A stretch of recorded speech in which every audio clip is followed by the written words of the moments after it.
Ni hao, wish Stephanie. Listening to some tunes on my way home from work, and I thought I would have a little chat with you guys about motivation again. again. Motivation comes up again and again and again. And yeah, so I'm gonna cross the street. Okay, so here's the deal. With the 64 days I'm doing with the Lightener vocabulary, I am not beating myself up on days that I miss doing my flashcards. And I've noticed that every few weeks, like I'll be really diligent for like 2 or 3 weeks, and then I'll kind of burn out a little bit and need a few days off. So instead of beating myself up, I'm just waiting until the end of the 64 days, and then I'm gonna track and see when that is, so I can plan my vocabulary more according to what I really do instead of just assuming I'll do every day. So I think that's a pretty healthy way to do it, because let's face it, if you're doing vocabulary most of the time, like 80% of the time, 85% of the time, then those few days here and there are probably really good for your brain to reset. So that's the Lightener vocabulary. And then there's the HSK book exercises and the listening.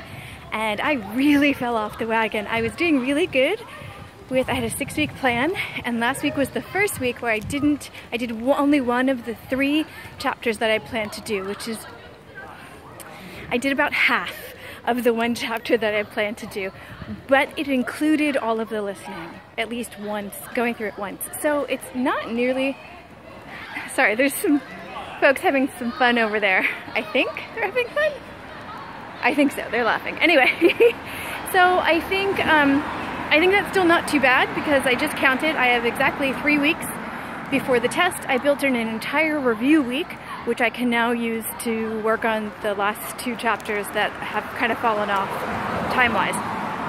So it's not too bad. It's good to build in that review week, because I can review, but I can also catch up on things if I fall behind, which I did this week. Why did I fall behind? That wasn't a motivational issue. That was life. I've been going full throttle on all of my projects, and I got so much done last week, but before this week, and gosh, I just got so much done that I just needed to allow myself to not do a lot with the projects, including learning Chinese, for a few days. And I went to a movie. I went out to dinner a couple of nights in a row. I watched a really interesting documentary on a cult in Oregon. I mean, I just did some stuff that I haven't done for a while. So I just let life come back in. And you know what? You need to do that. You need to remind yourself why you're doing things. I also, during my quote-unquote slacker week, did the interview with Phil, some of which you can see now, and some there's 4 parts. You'll be able to see all of it by the end of it's Sunday. I start weeks on Sunday, but by the end of this week, all of them will be published. So that was also really fun. So I mean, how much of a slacker week was it if I had like a 2-hour-long discussion with someone about language learning, which is so much fun.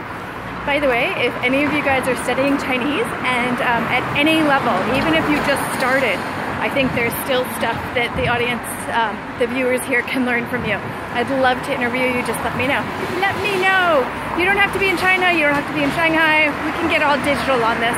It just got really loud for some reason, I'm not sure why, because the street is as loud as it has been. But anyway, I just wanted to do a check-in and say slacker weeks are okay. Actually, I think slacker weeks are important, because you need to reset.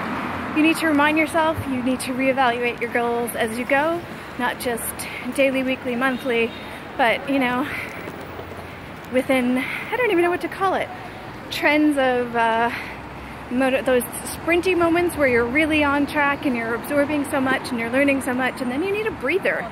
And then you need to get back on track and start running again. So maybe it's like a marathon. It's a marathon. It's a marathon, not a sprint. You have to really pace yourself.